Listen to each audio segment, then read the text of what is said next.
Welcome to The State of Us. Real people with honest opinions and the future of responsible media. Here's your host, Justin T. Weller. Open hearts, open minds, open doors. The slogan of the United Methodist Church. The New York Times reporting on Tuesday that the church voted to strengthen its ban on gay and lesbian clergy and same-sex marriages, a decision that could split the nation's second largest Protestant church. The decision passed in a 53% to 47% vote. It is the latest eruption in the fight over the future of American Christianity and over whose views of human sexuality are enshrined as Christian. Why do any of you care about this? Well, here's the deal. 3/4 of Americans, approximately, according to Gallup, identify with a Christian faith. 3/4. So you might care because you're one of those 3/4. Millennials continue to show a disinterest in organized religion. However, they actually show higher numbers of those who believe in a higher power. So there are some very interesting statistics at play here. It's safe to say that a large number of Americans do feel and do believe in some sort of higher power, something after death, possibly. So with that in mind, we're taking a look at a very big decision by one of the nation's largest Protestant churches. The largest group is Protestants at 49% of U.S. adults. So almost half of U.S. adults claim a Protestant religion, 23% Catholic, and about 2% Mormon. So of your Christian religions, that's your breakdown. And of course, we couldn't begin this critical conversation without your friendly redneck liberal, Lance Jackson. So the United Methodist Church is writing a new slogan, right? Because otherwise this is hypocrisy. Open hearts, open minds, open doors. With this vote, it didn't sound like they have very many open hearts to me, have no open minds, and they've shut the doors on a large number of people. Well, let's take our bigoted views and go have our church meeting wherever we want to, because we don't allow just anybody in to hear our message. Our message is only for people who think exactly like us, because that's what Jesus did. Jesus just said, let's have some meetings that only allow certain people into it. The interesting thing though, Lance, right, is that 6 in 10 people who say they're a United Methodist believe that homosexuality should be accepted by the church. So despite the fact that a majority of the U.S. congregation feels that way, the St. Louis Special Conference, because of the way the voting works, which it's not super important that we get into details of that, but put it this way, it's a lot like the Senate, okay? So think of it in that regards where you have representatives from each state or each church, and they're not necessarily awarded on the basis of population. Well, and it's also that this isn't just the American Methodist Church. This is the worldwide organization. This is the worldwide church, and you have many people that are coming from, they said one of the fastest growing areas of the Methodist Church is on the continent of Africa, and obviously their homosexuality in many cultures is totally looked down upon. Right. And so we have to understand illegal in some cases. That this wasn't the vote of the American Methodist Church, but unfortunately the American Methodist Church has to follow what the council says if it wants to continue to be a part of it. Right. Of the greater United Methodist Church. Correct. So there's 7 million members of the United Methodist Church in the United States. They don't typically, though, fit into easy political categories. They're second only to the Southern Baptist Convention in their size. And 12 million worldwide. Yes. So Americans make up 7/12 of the United Methodist congregation, just a little over half. Yeah. So keeping in mind that there's a significant portion of the church who votes on these things, which isn't to say that that's unfair. It's just to say you have to keep, I think what Lance is pointing out is you have to keep in mind that there's a lot of, you take Russia even, for example, places where it's either a crime and in some cases it's a crime punishable by death. So it's probably not terribly realistic to expect those places to vote any other way than this. So then the battle becomes, well, what's the split like here in the United States? And how does that vote shake out? The actual tally, I don't have it in front of me, but there was a difference. There was about 700, 800 votes cast total. And of all the votes cast, like it said, it was a 53-47 split. So not a super wide margin. I mean, it was relatively close, but. Well, you talk about splits in a church. Yeah. This is split. I mean, 53 to 47% tells you that the worldwide United Methodist Church is split. The article explains that a divide of the United Methodist Church, which has 12 million members, as Lance mentioned, worldwide, appears imminent now. Some pastors and bishops in the United States are already talking about leaving the denomination and possibly creating a new alliance for gay-friendly churches. So this issue's been going on for a while, and in the interest of full disclosure to our audience, I'm a member of the United Methodist Church, confirmed voting privileged member. And so, yeah, what Lance said before, I mean, I don't know. It's really tough. The open hearts, open minds, open doors. What exactly are they changing? Let's get to that, right? Before we keep going here, because everybody's, well, yeah, this doesn't sound great. But the new rules would tighten enforcement and increase punishment for violations. For instance, clergy who officiate at same-sex weddings could receive a minimum 1-year unpaid suspension, and a second offense could result in removal from the clergy. Some items in the plan need to be reviewed by the Methodist Judicial Council. So the reason we're not going to get into specific details is because some of that's actually not been decided. It's more of the direction has been decided, which is to uphold the existing Book of Discipline's language on this area, which specifically says, sorry, I'm just turning to it here. Well, you're fine, but I just, to defend my point is I'm sorry, this isn't what. And I have a real problem with organized religion. I think I'm very spiritual, but this is why I don't like organized religion, because they're not following the teachings of the Christ that they say they're following. He was about openness and all kinds of things that this policy does not promote at all. And I will say though, in support of those of you who are the American members of the United Methodist Church, that 6 in 10, according to this article, 6 in 10 United Methodists in the United States believe homosexuality should be accepted. See, and there's the key word there, should be accepted. You don't have to like it. There's a lot of things that people do that I don't like, but I'm accepting of that. You know what I'm saying? I don't like it that people don't use their turn signal. I don't like it that certain people are necessarily rude to other people. Okay. But you need to be accepting, and to just totally ban a whole group of people. How do you ever get to know them? You understand what I'm saying? And there, I don't know. I mean, I'm trying to make myself clear. If you ban some people, then you never get to know them. Then how do you know whether they're good or bad or whatever? And if you really want to change their views or change their viewpoints, and homosexuality, you can't, because it's not a choice. But if you, doggone it, it's so against. And I grew up in the church, so I know what the church says. Studied it a lot. Studied the teachings a lot.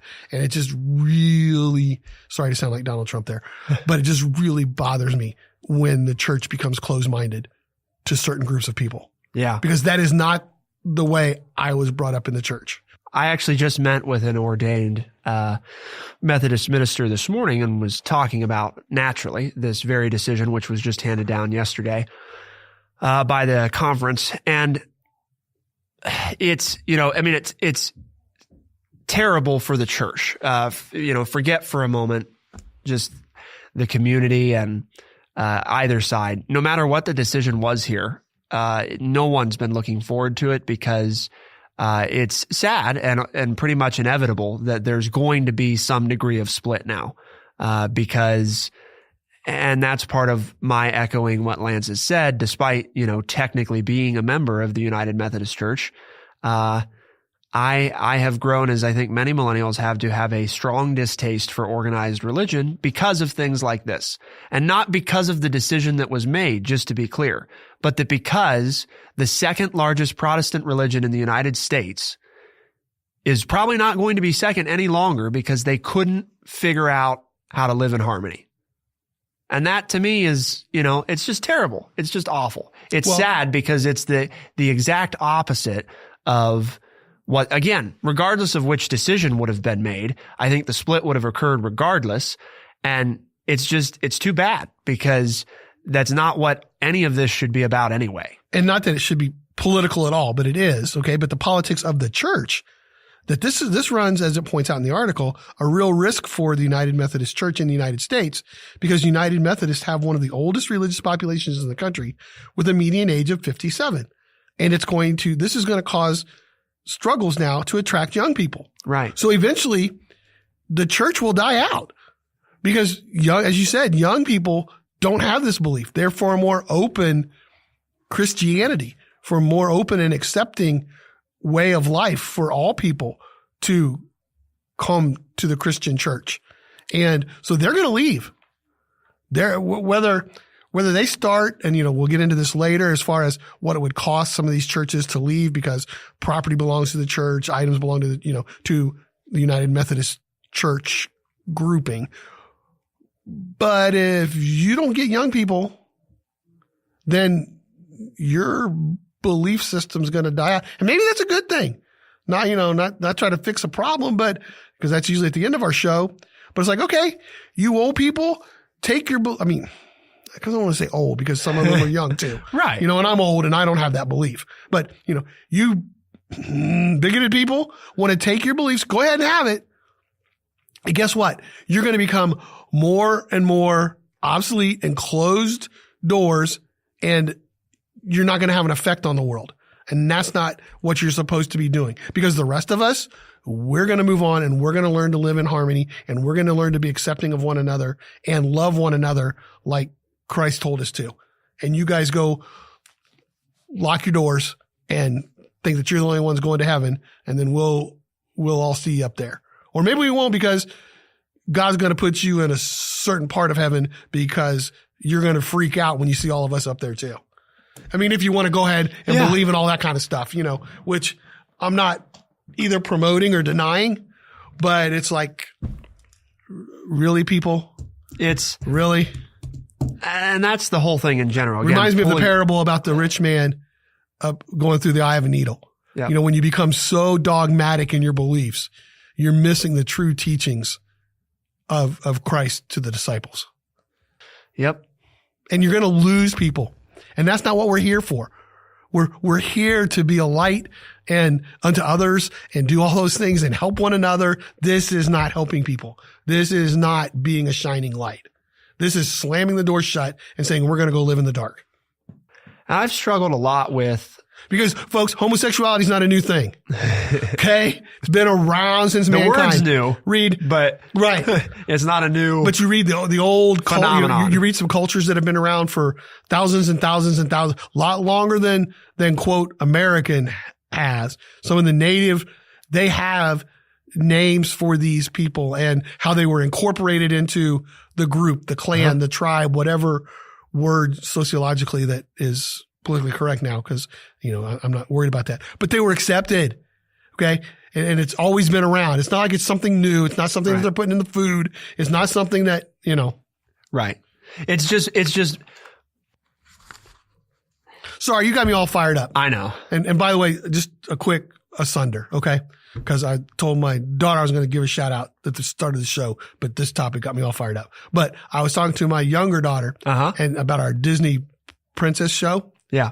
And she was very upset that the actress that wouldn't let her daughter watch The Little Mermaid with Ariel because of, singing. Right. She said, Dad, that's my favorite princess. And she said, how ironic is it that I watched that movie and I saw music and using one's voice as being a powerful tool to affect people in a positive manner. And she says, lo and behold, I'm a choir teacher for grades 5 through 12 and produce musicals. So she said, I just want you to let people know that not all of us who love music think Ariel's a bad character, because I didn't take that from that movie at all. And it's been she is my favorite princess. And I now teach voice and music to young people. And that's one of the things that pushed me, because I saw how powerful voice and song can be to having a positive effect on people's lives. So anyway, just I throw that in there because, again, I think it ties in, though. Yeah. Because we talk about church. Church is supposed to be uplifting and powerful tool to help those individuals that are struggling. That's what it's designed to be, people. That's what, if you believe in Jesus, that's what he told you to do. That's why I have a real hard time with these people that say they believe in Jesus and do these kind of things. Because I've studied Jesus' teachings, and this isn't what Jesus taught. Because even, and that's part of the argument, Lance, that I've struggled with too for these people is, right, even Jesus spent time with people who were choosing to live in sin. So even if we're going to play that game for a moment, right? Play the it's a choice game, right? Which is not, but okay. Right. But even if we are, right? Okay, right? He said in multiple places, many times, that it was not our place to pass judgment on anyone, that there was only one judge, and that it wasn't our job to decide that. And he spent time with the people that nobody else wanted to spend time with. Get your judgy pants off and let the person who's supposed to judge do the judging. Exactly. And you do the loving. Uh-huh. That's what we're supposed to do. And as far as, I mean, love one another. Yes. And that what he said? Yep. Love one another. But he didn't say it in English. He said it in Aramaic. But, just. Right. So, I mean, I just freaked out half the people that are church. I mean, Jesus didn't speak English? No. No, we only talk about what he looked like, but, And Jesus wasn't white? Not that, and that's the thing. Not that any of that matters. And wait a minute. Jesus wasn't married either. No. Of course not. So what do you mean? Of course not. Why didn't he get married? I know. Okay. Sorry. I won't go. I won't open that one up, but people, right. You gotta be more open-minded. I mean, you don't have to be. You can be closed-minded if you want. You have that right. Especially in the United States, we allow you to believe whatever you want. But it doesn't move things forward. That's the problem. And it doesn't help people. No. And this is religion. Right. I understand when politicians don't help people. I understand when individuals don't help people. But the church is about helping people. Supposed to be. It's not about collecting money. It's not about becoming strong and powerful. It's about helping each other. It's not about how many times you show up on Sunday or what you wore or who you saw. And I think that's the problem for me is so much of what it's become is so much of that, the procedure, the, rules, the who was there and who wasn't, and the, who's falling and who's not. And it's just not enough about, what it all originally was. We also forget, I think too often that, most of,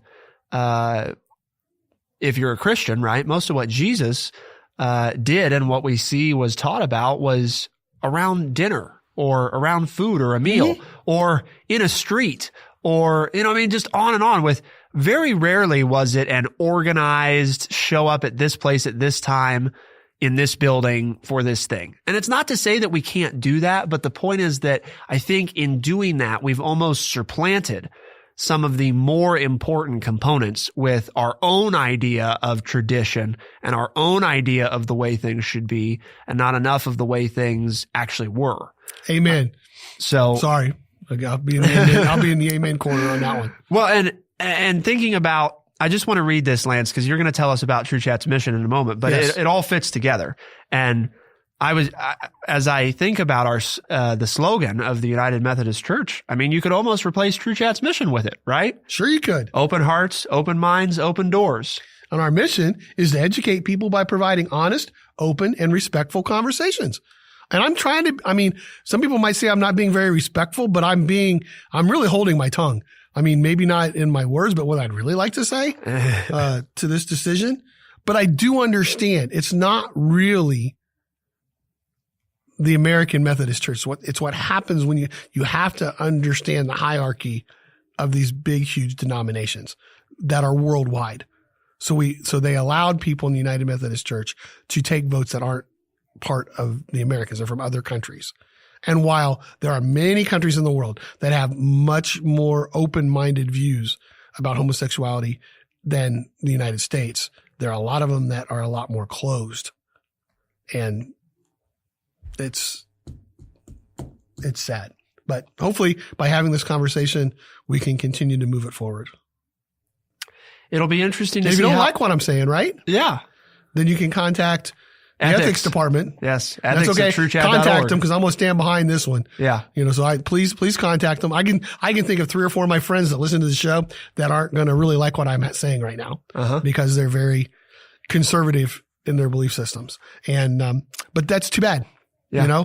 That's too bad because this is not how your church was taught to treat people. I'm searching to say things that Lance hasn't already said. Because the truth is that this is something that I personally struggled with for many years because my faith was important to me. And the need to reconcile that was very real. It wasn't an artificial thing. It's not something that anybody else forced upon me because nobody else knew. I mean, just it's simple from that standpoint. Who is it for somebody else to judge you that you're not a Christian? Exactly. I mean, no matter what your chosen lifestyle or belief system or what, I mean, whether I'm toting guns or I'm homosexual or I like sports or I like musicals or whatever, or all of those things. Black or white, male or female. Right. That's where the redneck liberal comes. Okay? Right. I mean, that's where it comes from. People think, no, you can't be that. I'm rereading the book, where this comes from. And yeah, folks, there's a book out there that's why it's Justin entitled me as the redneck liberal. Yes. But that's where the name comes from. But the point is like, well, you can't be a liberal if you're a redneck because rednecks are hillbillies and they're Southern and you can't have original thought and you can't be liberal. Right. Yes, you can. Again, what are you doing? You liberals are judging people on the basis of a title or whatever. And that's what the church is doing here. Yes. You're judging, and you said it best. You said, well, you wish you could say things that I said. You said it best when you said, we're not supposed to be the judge. There's nothing I can say that's better than that. Nothing I've said is better than that. We are not supposed to be the ones to sit in judgment of others. The whole reason that, and for listeners who don't know, the reason I'm running for mayor in Urbana, as I've said before, is because I think, we can't afford to shut people out or close off opinions, or we got to take the best stuff from all sides and bring it together. And you don't do that by telling people that because here's in defense of the other side, they're going to say, we're not saying that they can't come to church. We're just saying that we won't marry them and that we won't allow them to be our clergy. Don't you go to church to feel accepted? Right. How can you, I'm sorry, you go to feel accepted. The best church services I've been in is when I felt accepted by the congregation. Right. And not because my family always sat in the third pew on the left side for 50 years. So everybody accepts me when people just truly, going to a different church, going to a church that you don't normally attend, but yet you feel like you're part of the group and people make you feel welcome there. That's some of the best services that I've ever been in. And don't tell me, folks, you don't know the difference, because one of the reasons I quit going to church was because I felt like the people there weren't accepting of others. And if they weren't going to accept others, then they really weren't accepting of me. And so if I'm not going to feel accepted, why would I want to be a part of a group that doesn't accept me? So to say that, well, we're just not going to make you clergy and we're not going to sanctify your marriage, but you're still welcome to go here. Are you really that clueless as to what your organization does? All organizations exist because people feel welcome there.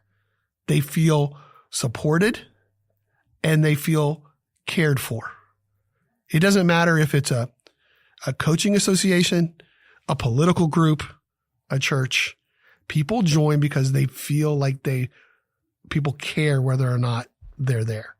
And you can't tell me that you care whether I'm there if you're not accepting of my lifestyle and of my, I'll use your word, choices in life. Yes. Because if you're going to take this out, what's to say later on, you're going to say, well, now you can't do this. You can't do this. Not to, and the history of the Methodist Church better than me, but there's such a thing as, the African American Methodist Church, the AME Church. Yes. Well, because of my history is, and I know I'm supposed to be the historian, but they basically, the African Americans, had to start their own church because they weren't accepted. Right. In the white Methodist Church. Yep.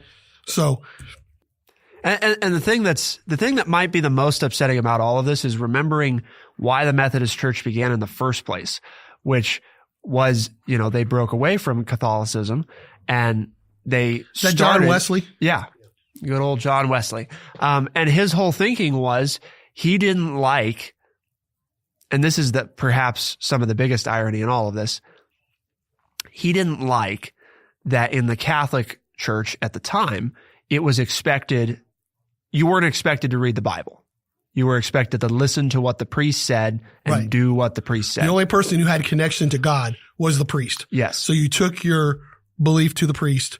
The priest then took it to God, got an answer from God for you, and then told you what God had said to you. And they didn't encourage you or teach you how to read, because they didn't, I don't want to get sidetracked into why all of this, but the point in that is he thought and he believed that faith was personal and that's what the Bible taught, because he could read it, and he said, well, think about it. If you don't educate people, it's really easy to control them. Yes. And so if you don't let them read the book that you're teaching from, you can tell them anything you want. And they have to believe it because they don't have the ability to read. And we always talk about education on this show. One of the leading reasons for education, or for education to start to branch to the masses, were the Protestants, because all of the Protestant churches wanted their congregation to be able to read. That was something they all had in common. The Baptists, the Lutherans, the Methodists, all of them, they wanted to read. And the reason you learned to read was so you could read the Bible. Exactly. And so that's what started the idea of education for the masses. The importance of why you needed to read.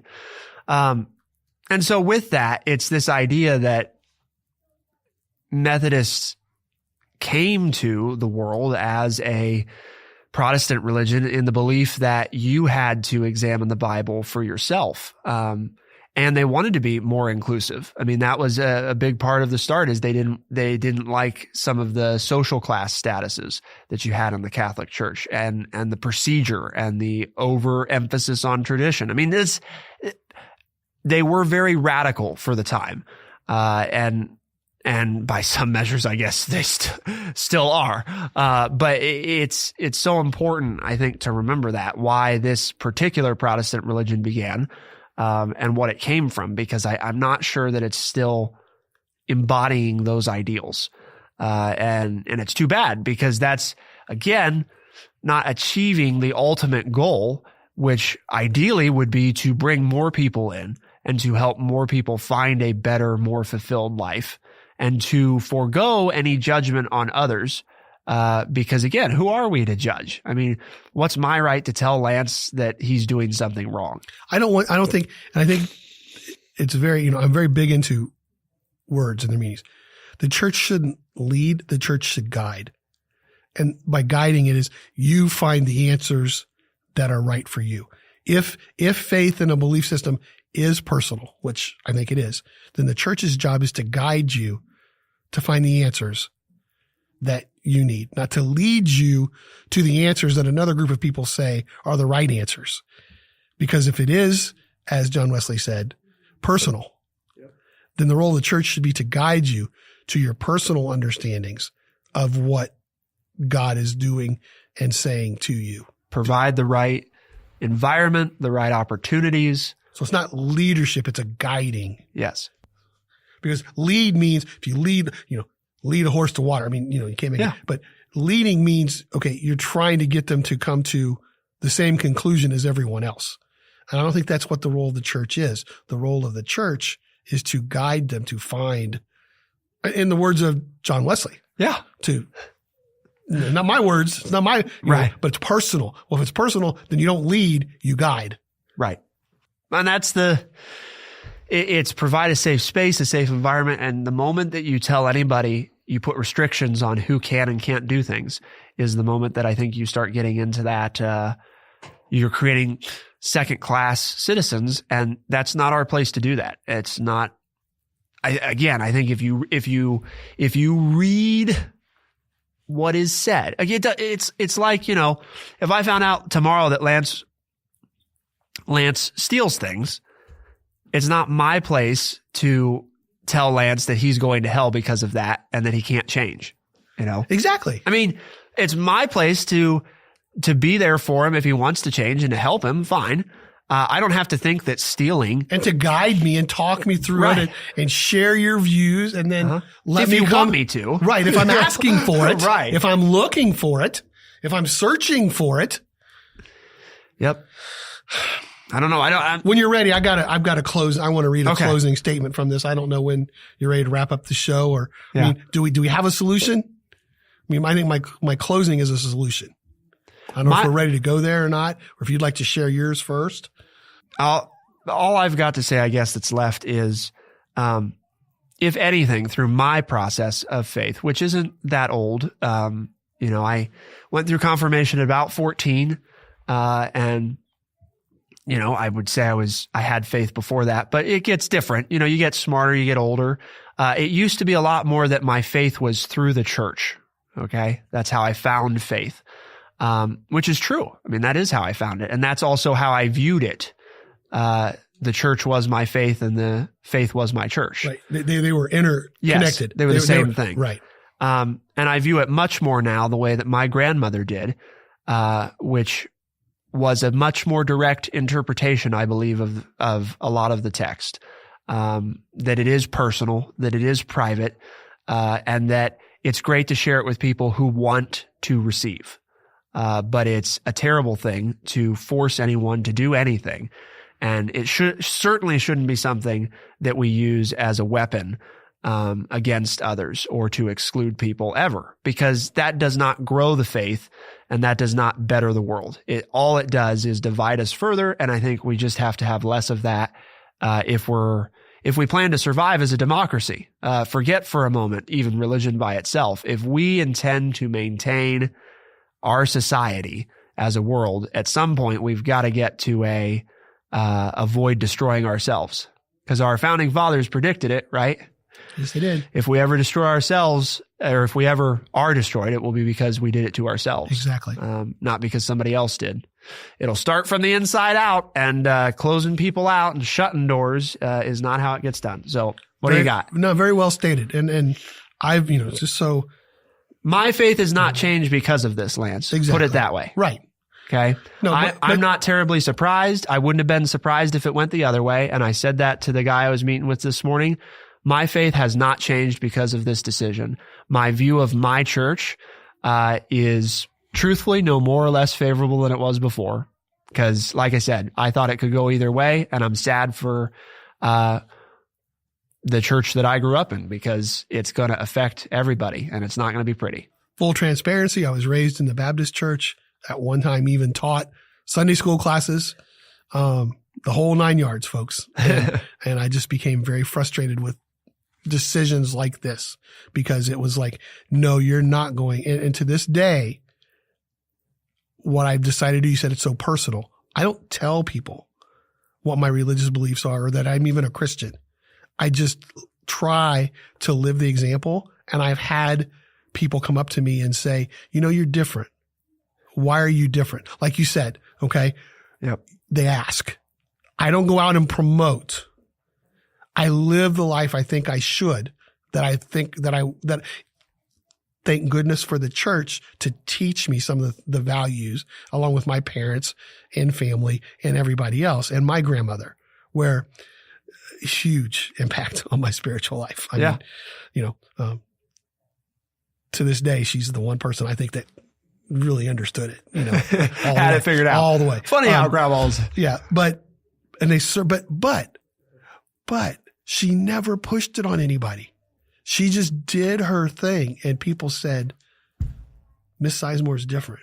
Miss Sizemore cared.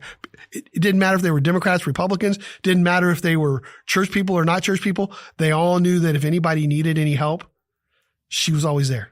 You could turn to her. If anybody needed guidance, if anybody needed food, if they needed support, if they needed whatever, she was there. And that just meant the world to me. And so I totally, the personal thing. And then if somebody wants to know, you share it. But I think in closing for me, this is from the article. The Reverend Susan Henry Crow, who leads one of the church's prominent administrative agencies, called the plan, quote, punitive in a statement and said that the conference had brought, quote, unbearable pain, end quote, to the denomination. Quote, the wound may one day be healed by the grace of God, but the scar left behind will be visible forever. And that's my closing in that it's not ours. If you believe in a higher power, the higher power will solve this issue as they've done, if you believe, in every other case. And so we need to continue to believe personally what we believe and let the judgment person take care of all of this.